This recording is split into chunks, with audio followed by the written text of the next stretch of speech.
Hello everyone, welcome to better minds. मेरा नाम है शुभम और आज की इस वीडियो में स्टार्ट करने जा रहे हैं क्लास 12 फिजिक्स का chapter number 1 electric charges and field. अब जैसे कि क्लास 11 से आइडिया तो लग ही गया होगा कि जितने भी हमारे चैप्टर्स होते हैं वो अलग अलग यूनिट्स के अंदर डिवाइडेड होते हैं और फिर यूनिट्स के अंदर चैप्टर होते हैं। तो सेम टू सेम क्लास 12 के अंदर भी रहेगा।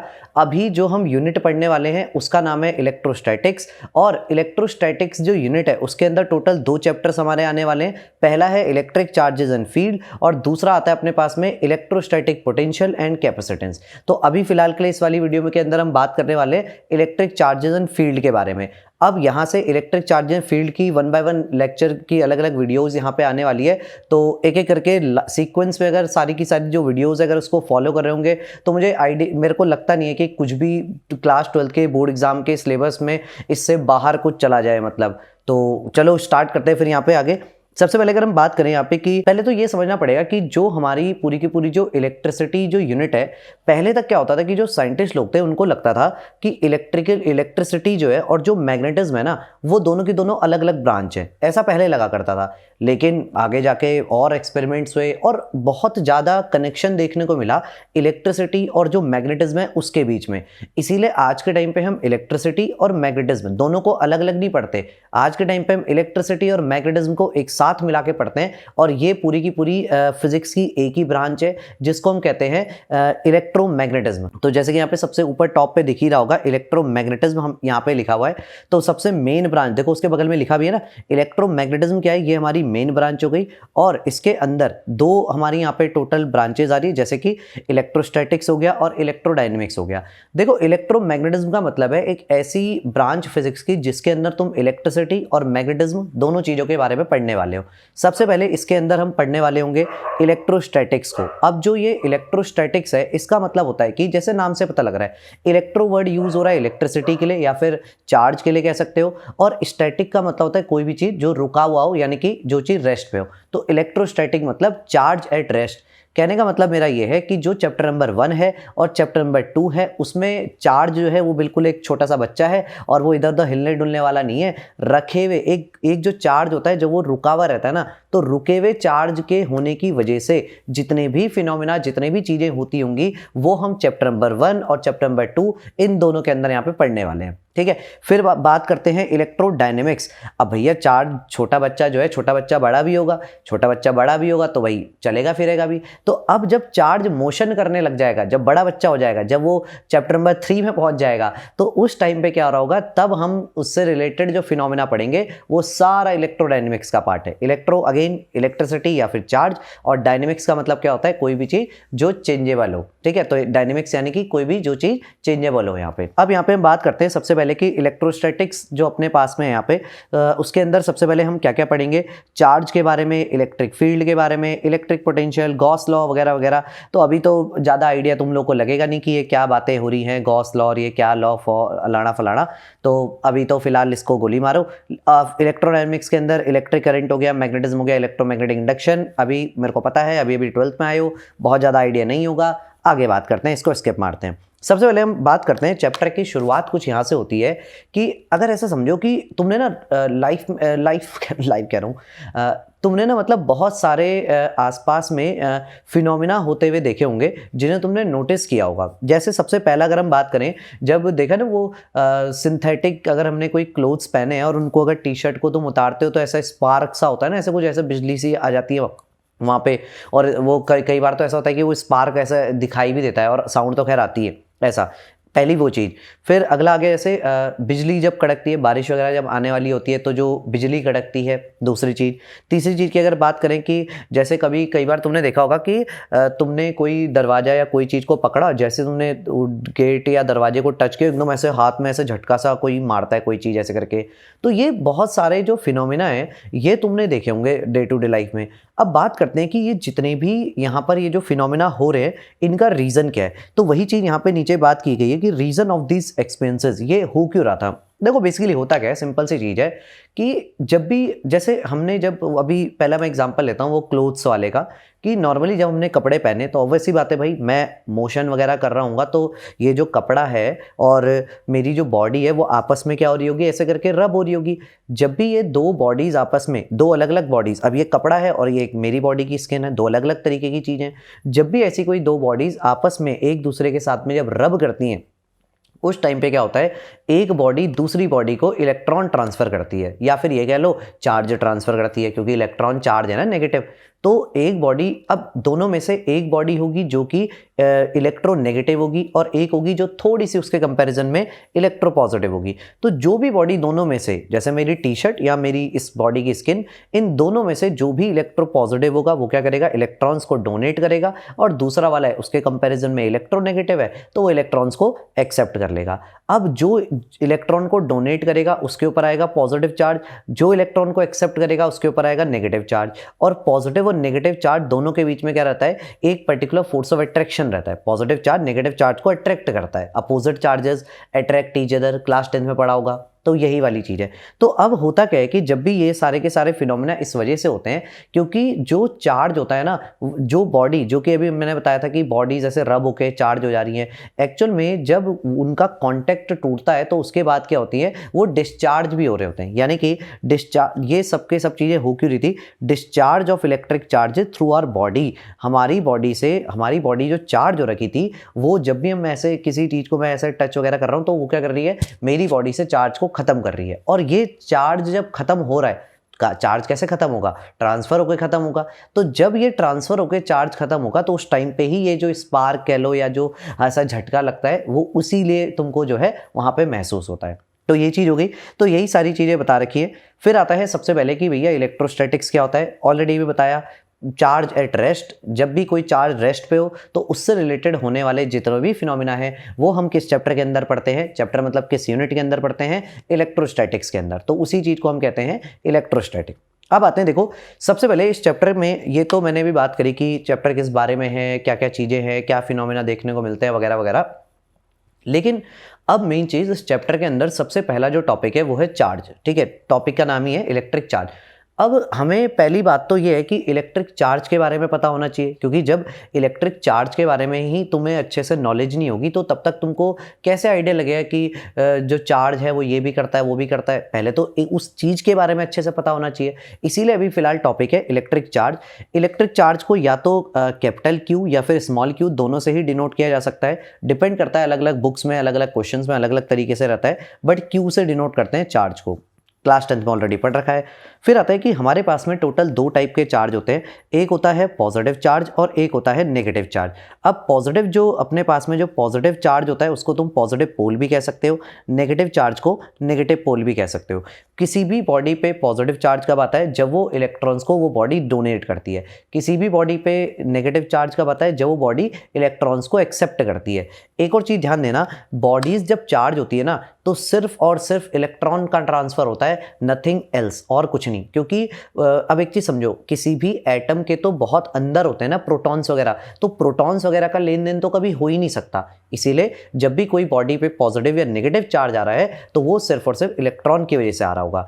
पॉजिटिव चार्ज आ रहा होगा इलेक्ट्रॉन देने की वजह से, नेगेटिव चार्ज आ रहा होगा इलेक्ट्रॉन लेने की वजह से। तो लेन देन सिर्फ और सिर्फ होता है इलेक्ट्रॉन्स का। ये जो प्रॉपर्टी है ना, जो चार्ज को डिफरेंशिएट करती है कि ये पॉजिटिव चार्ज है, ये नेगेटिव चार्ज है, इस प्रॉपर्टी को, चार्ज की इस प्रॉपर्टी को हम कहते हैं पोलैरिटी ऑफ चार्ज। तो वही यहाँ पे सबसे एंड में जो लिखा है हमने कि पोलैरिटी ऑफ जो चार्ज है वो इसे कहते हैं।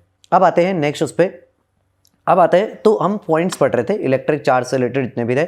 अगला अपने पास में आता है जो सेकंड नंबर पॉइंट है चार्ज से रिलेटेड, कि कोई भी दो जो सेम चार्ज होते हैं वो एक दूसरे को रिपेल करते हैं। जैसे पॉजिटिव पॉजिटिव को रिपेल करेगा, नेगेटिव नेगेटिव को रिपेल करेगा, और दो जो अपोजिट चार्ज होते हैं वो एक दूसरे को अट्रैक्ट करते हैं। यानी कि पॉजिटिव चार्ज और नेगेटिव चार्ज एक दूसरे को अट्रैक्ट करेंगे। तो वही यहाँ पे जो बगल में जो डायग्राम्स है उनमें भी यही दिखा रखा है। जैसे ये ग्लास रॉड है यहाँ पे डायग्राम में, और नीचे भी एक ग्लास रॉड है, दोनों के ऊपर पॉजिटिव चार्ज है तो दोनों दोनों एक दूसरे को रेपेल कर रही हैं। सेम बगल में एक प्लास्टिक रॉड है जिस पे नेगेटिव चार्ज है, दूसरी भी प्लास्टिक रॉड है, नेगेटिव चार्ज है, दोनों एक दूसरे को रेपेल कर रही हैं। तो वही, और सबसे कोने वाले में एक ग्लास रॉड है जो कि पॉजिटिवली चार्ज है, एक प्लास्टिक रॉड है जो कि नेगेटिवली चार्ज है। तो ऑब्वियसली बात है, अपोजिट चार्ज है तो एक दूसरे को अट्रैक्ट ही करेंगे। तो यही सब यहाँ पे डायग्राम के थ्रू शो कर रखा है। फिर आते हैं नेक्स्ट उस पर कि जब भी कोई जो बॉडीज़ है, जैसे कहने कि कोई भी बॉडीज़ पे अलग अलग चार्ज क्यों आता है, तो वैसे बेसिकली देखा जाए तो पॉइंट नंबर जो थर्ड है वो ऑलरेडी मैं थोड़ा सा पहले ही मैंने एक्सप्लेन कर दिया तुम्हें पॉइंट नंबर 1 के अंदर ही।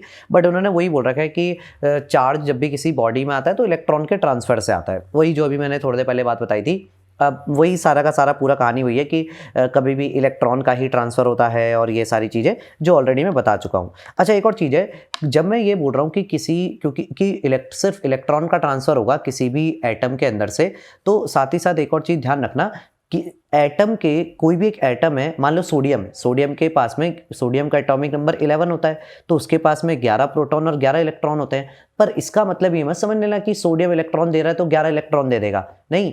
रूल वही केमिस्ट्री वाला चलेगा कि हमेशा जो भी एलिमेंट होता है, जो भी इलेक्ट्रॉन्स को डोनेट करता है, वो सिर्फ और सिर्फ अपने लूजली जो बाउंड इलेक्ट्रॉन्स होते हैं, जो इलेक्ट्रॉन बहुत वीकली हेल्ड है, मतलब उन इलेक्ट्रॉन्स को ही क्या करता है, जो यानी कि जो वैलेंस शेल के जो इलेक्ट्रॉन्स है उन्हीं को वो क्या करता है, डोनेट करता है। तो इसलिए ऐसा मत समझना कि इलेक्ट्रॉन अगर दे रहा है, ऐसा समझो कि मतलब एक सब्सटेंस जब इलेक्ट्रॉन डोनेट कर रहा है ना, तो उसके पास खुद बहुत सारे इलेक्ट्रॉन है, वो तो उनमें से थोड़े से दे रहा है, पर वो थोड़े भी बहुत ज़्यादा होते हैं। तो ऐसा हो रहा है, तो यानी कि major portion of the electrons तो उन्हीं के पास है। ऐसा मत समझना कि यार फिर तो उस बॉडी के इलेक्ट्रॉन तो सारे खत्म हो जाएंगे, नहीं, अंदर वाले शेल्स के इलेक्ट्रॉन थोड़ी ना दे रहा है वो तो उसी के पास में है वहाँ पे। फिर आता है 4th नंबर पॉइंट, जो जैसे हर एक चीज़ को नापने के लिए एक अलग अलग यूनिट होती है, ऐसे ही जो SI यूनिट होती है चार्ज की, वो होती है अपने पास में कुलम। तो कुलम में चार्ज को नापते हैं, लेकिन कुलम जो है वो बहुत बड़ी यूनिट है। मतलब एक कुलम, जैसे हमें सुनने में तो ऐसा लग रहा है एक ही तो है एक कुलम, पर एक कुलम जो है वो अपने पास में बहुत बड़ा चार्ज होता है प्रैक्टिकल लाइफ में। मतलब अगर एक कुलम का चार्ज को ऐसा टच कर दिया और चार्ज ऐसा फ्लो करने लगा, तो अगर विदिन 1 सेकेंड में एकदम झटके से अगर फ्लो कर गया तो खतरनाक सीन, अच्छा खासा सीन हो जाएगा, मतलब, ठीक है। तो ये चीज़ है। फिर नेक्स्ट हम बात करते हैं, तो फिर भाई ये बड़ी यूनिट है तो फिर यूज़ क्या होती है, तो फिर यहाँ पे हम लिख देते हैं कि यूज़ क्या होती है। यहाँ पे यूज़ होती है मिलीकुलम और माइक्रोकुलम। तो सबसे पहले अगर हम बात करूँ कि 1 मिलीकुलम में होते हैं 10⁻³ कुलम। और अगर मैं बात करूँ 1 माइक्रोकुलम, माइक्रो का सिंबल ये म्यू होता है, म्यू सी, 1 माइक्रोकुलम, इसमें होते हैं 10⁻⁻6 कुलम। तो यानी कि मेनली तुम देखोगे जब भी न्यूमेरिकल्स वगैरह आएंगे तो उसके अंदर ज़्यादातर ये मिलीकुलम हो गया, माइक्रोकुलम हो गया, ये ज़्यादा यूज़ होते हैं। कुलम भी हो सकता है, ऐसा नहीं बोल रहा हूँ, बट बड़ी यूनिट है, जल्दी से नहीं होती। फिर आता है अगली चीज़ में कि अगला जो पॉइंट है, जब भी तुम 5th नंबर पॉइंट को मैं एक्सप्लेन कर रहा हूँ, जब भी एक बॉडी दूसरी बॉडी को चार्ज ट्रांसफ़र करती है, चार्ज मतलब इलेक्ट्रॉन ही तो करेगी, और तो पॉसिबल नहीं ना बाकी चीज़ें। तो जब भी एक बॉडी दूसरी बॉडी को इलेक्ट्रॉन ट्रांसफ़र करती है, तो यहाँ पर बोला गया है कि देखो क्या क्या ट्रांसफ़र हो रहा है। इलेक्ट्रॉन ट्रांसफ़र हुआ, मतलब -1.6 इंटू 10⁻⁻19 कुलम, इतने का चार्ज ट्रांसफ़र हुआ। चार्ज तो हो ही रहा है ट्रांसफ़र, इलेक्ट्रॉन ट्रांसफ़र करने पे, लेकिन जितना भी इलेक्ट्रॉन का मास होता होगा वो मास भी तो ट्रांसफ़र हो रहा है। और क्या ऐसा हो सकता है कि तुम बोलो कि नहीं मेरे को तो चार्ज ही ट्रांसफ़र करना है इधर, और मैं तो मास नहीं करना चाहता ट्रांसफ़र? नॉट पॉसिबल, हो ही नहीं सकता ना, क्योंकि इलेक्ट्रॉन अगर जाएगा तो इलेक्ट्रॉन का जो वजन होगा वो तो होगा ही ना, मतलब। इसीलिए क्या होता है कि जब भी तुम कभी एक बॉडी से दूसरी बॉडी में चार्ज को ट्रांसफ़र करते हो, चार्ज हमेशा मास के साथ में ट्रांसफ़र होता है। मतलब ऐसा नहीं पॉसिबल कि तुमने चार्ज ट्रांसफ़र कर दिया पर मास नहीं हुआ ट्रांसफ़र, ऐसा कभी पॉसिबल नहीं है। लेकिन उल्टा हो सकता है, अगर तुमने एक मास है, मास मतलब एक बॉडी है जिस पे कोई चार्ज नहीं है, उसका बस मास ही मास है, तो एक मास है उसको यहाँ से इधर को रख दिया तो मास ट्रांसफ़र हुआ, पर क्या कंपलसरी है कि चार्ज भी हुआ? चार्ज नहीं हुआ, क्योंकि वो बॉडी चार्ज ही नहीं थी। तो यही चीज़ यहाँ पे समझाई गई है, charge always comes with mass. Charge अगर कभी भी आएगा किसी बॉडी के ऊपर, यानी कि वहाँ पे मास का चेंज तो आएगा ही आएगा, है ना। और लेकिन कभी अगर मास का चेंज आ रहा है, कभी एक जगह से दूसरी जगह मास जा रहा है, तो जरूरी नहीं है कि चार्ज भी जाए। तो ये 5th नंबर पॉइंट बता रहा है। फिर अगला आता है, चार्ज एक स्केलर क्वांटिटी है। 2 टाइप की क्वांटिटीज तुमने पढ़ी होंगी, scalar quantity, vector quantity. Scalar quantity वो होते हैं जिनका सिर्फ और सिर्फ मैग्नीट्यूड होता है, वेक्टर क्वांटिटी वो होती है जिनका मैग्नीट्यूड भी होता है, डायरेक्शन भी होती है, और जो वेक्टर अलजेब्रा भी फॉलो करते हैं उनको हम कहते हैं वेक्टर क्वांटिटी। तो चार्ज स्केलर क्वांटिटी है, मतलब कि डायरेक्टली ऐड कर लेना, कोई लोड नहीं है, वेक्टर वुक्टर की टेंशन लेने की जरूरत नहीं है चार्ज को ऐड करते टाइम पे। फिर आता है अगला। अब अगला ना चार्ज का वो नहीं है, अगला है कि जब हमने चार्ज को मेज़र करने की बात कर ली तो भाई चार्ज को नापेंगे कैसे? कोई डिवाइस है क्या? कोई कोई कुछ तो है, होता होगा ऐसे करके। तो हमारे पास में क्या होता है, एक डिवाइस होता है जिसको हम कहते हैं गोल्ड लीफ इलेक्ट्रोस्कोप, और ये बगल में यहाँ पे डायग्राम जो है ये भी इसी का गोल्ड लीफ इलेक्ट्रोस्कोप का डायग्राम है। अभी इसको समझते हैं होता क्या है। सबसे पहली चीज़ तो गोल्ड लीफ इलेक्ट्रोस्कोप जो है वो एक डिवाइस है, जो डिवाइस में तुम क्या कर सकते हो, चार्ज का मैग्नीट्यूड पता लगा सकते हो।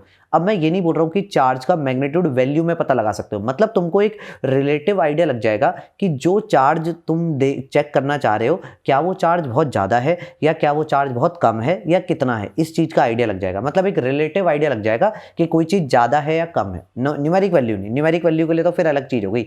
तो अब आते हैं सबसे पहले ऊपर पे एक ब्रास की यहाँ पे डिश लग रखी है, नीचे दिख रहा होगा एक इंसुलेटर प्लग है। अब होता क्या है, जिस भी बॉडी का, मान लो ये एक बॉडी है और इस बॉडी पे कुछ चार्ज है, ठीक है। अब तुम्हें चेक करना है कि इस बॉडी पे जो चार्ज है वो ज़्यादा है या कम है, मान लो तुम्हें ये चेक करना है। तो तुमने क्या करा, इस बॉडी को यहाँ पे, और मैं मान के चलता हूँ कि इस बॉडी पे ना नेगेटिव चार्ज है, ठीक है। तो तुमने क्या करा, ये जो बॉडी पे जो नेगेटिव चार्ज है इसको टच करा है यहाँ पे ब्रास की डिश से। अब होगा क्या भाई, ब्रास की जो डिश है यहाँ पे ये, वो तो अभी न्यूट्रल है, और ये बॉडी कैसी है, नेगेटिवली चार्ज। नेगेटिवली चार्ज का मतलब क्या होता है कि इसके पास में क्या है, एक्सेस इलेक्ट्रॉन्स है, बहुत ज़्यादा इलेक्ट्रॉन है इसके पास में। तो जैसे ही इसे तुम ब्रास की डिश से कनेक्ट करोगे ना, तो ये कंडक्टर होता है, तो ये क्या करेगा, इस बॉडी से सारे के सारे इलेक्ट्रॉन निकलेंगे और नीचे की तरफ जो है वो यहाँ पे जाना चालू हो जाएंगे। अब नीचे जब ये जाएंगे एक वायर सी लगी है वहाँ पे, एक है ना ऐसा ट्यूब टाइप की सी, नीचे उस वायर के थ्रू ये नीचे नीचे नीचे नीचे ऐसे करके जाएंगे। नीचे तुम्हें दिख रहा होगा एक ऐसे पत्ती टाइप की है, लीफ टाइप की है, जिसे हम कहते हैं गोल्ड लीफ। तो यहाँ पे नीचे गोल्ड की लीफ है। अब वो मैं ऐसे समझाता हूँ कैसे, देखो वो तो वर्टिकल में है पर मैं ऐसे में समझाता हूँ। गोल्ड की लीफ है, पहले तक तो वो ऐसे रहती है नॉर्मल ऐसे बंद, जब तुमने कोई चार्ज नहीं दिया। जब तुमने ऊपर से चार्ज दिया तो इस वाली लीफ पे और इस वाली लीफ पे दोनों पे सेम चार्ज आएगा। मान लो इस पे अगर ऊपर से नेगेटिव चार्ज आ रहे हैं, इलेक्ट्रॉन्स आ रहे हैं, तो वही इलेक्ट्रॉन इसके पास भी आएंगे, वही इसके पास भी आएंगे। तो जब पहले तक तो दोनों ऐसे चिपके हुए रहते हैं क्योंकि ऐसे लटके हुए रहते हैं नीचे को, पर जैसे ही तुमने इनमें चार्ज दिया तो यहाँ पे होता क्या है, ये भी नेगेटिवली चार्ज बन जाता है, ये भी नेगेटिवली चार्ज, और अब ये दोनों पे क्योंकि सेम चार्ज है तो ये क्या करेंगे, एक दूसरे को रिपेल करेंगे, जिसकी वजह से जैसे ही तुम ऊपर से चार्ज को टच करते हो, ये जो गोल्ड की लीव्स जो कि आपस में मस्त एकदम टच थी, ये एक दूसरे से दूर भाग जाती है। अब अगर तुमने थोड़ा सा चार्ज दिया है ऊपर से, वो जो ब्रास की जो डिश है उस पर, तो ये थोड़ा सा दूर जाएंगे क्योंकि थोड़ा सा ही रिपल्शन करेंगे एक दूसरे से। पर अगर ऊपर से तुमने दे दिया खूब सारा चार्ज, तो तब क्या होगा, तब ये बहुत ज़्यादा दूर जाएंगे। तो इससे देखो आइडिया लग गया ना तुम्हें, मतलब कि यहाँ पे गोल्ड लीफ का जो डिग्री ऑफ डाइवर्जेंस है, गोल्ड लीफ कितना डाइवर्ज होती है, गोल्ड लीफ का जो डिग्री ऑफ डाइवर्जेंस है, उससे तुम्हें आइडिया लग जाता है कि जो चार्ज के तुम चेक करना चाह रहे हो वो मैग्नीट्यूड में बहुत ज़्यादा है या बहुत कम है। अगर गोल्ड लीफ थोड़ा सा दूर गई तो बहुत कम चार्ज है, ज़्यादा दूर गई तो ज़्यादा चार्ज है। तो यानी कि ये मस्त डिवाइस है ना कि जिससे तुम डिटेक्ट कर पा रहे हो चार्ज को। और अगर नहीं, अच्छा हाँ एक और चीज़, अगर नहीं गया ही नहीं अगर, तो इसका मतलब वो बॉडी पे कोई चार्ज ही नहीं है। तो ये चीज़ का आइडिया अपने को यहाँ से लग जाता है। तो वही नीचे पूरा थ्योरी के अंदर वही पूरा यहाँ पे एक्सप्लेन कर रखा है, इसको तुम रीड कर सकते हो। तो ये था सबसे पहला लेक्चर हमारा क्लास 12 फिजिक्स का चैप्टर नंबर 1 का। इसके बाद इसी के आगे के टॉपिक्स हम पढ़ रहे होंगे। अगला टॉपिक बताता हूँ क्या आने वाला है, 2 इंपॉर्टेंट प्रॉपर्टीज ऑफ चार्ज। तो बहुत ही इंपॉर्टेंट प्रॉपर्टी है चार्ज की, जिनके ऊपर न्यूमेरिकल बनते हैं, क्वेश्चन बनते हैं कॉन्सेप्चुअल। तो वो आएंगे अभी, तो अगली वाली वीडियो में उन्हीं को डिटेल में डिस्कस करेंगे। उनके ऊपर के 1-2 न्यूमेरिकल जो है वो भी लगा लेंगे, बाकी तुम्हें प्रैक्टिस के लिए न्यूमेरिकल दे देंगे। और बाकी मिलते हैं फिर नेक्स्ट वीडियो में। और अगर किसी भी, जैसे जिन नोट्स से मैं पढ़ा रहा हूँ ये मेरे खुद के बनाए हुए नोट्स हैं, अगर इन नोट्स के रिगार्डिंग या कोई भी हमारे किसी भी स्टडी मटेरियल के रिगार्डिंग अगर कोई भी हेल्प चाहिए हो, तो यहीं कहीं स्क्रीन पे हमारा इंस्टाग्राम हैंडल आ रहा होगा, उस पर मुझे मैसेज कर सकते हो तो, और कॉन्टैक्ट कर सकते हो, और देन फिर जो स्टडी मटेरियल है मैं वो तुम्हारे साथ में जो है वो शेयर कर दूंगा। तो चलो मिलते हैं फिर नेक्स्ट वीडियो में, तब तक के लिए पढ़ाई करते रहो और मजे करते रहो। तो अब यहाँ पे हम बात करते हैं कि अंदर सो जाओ ना।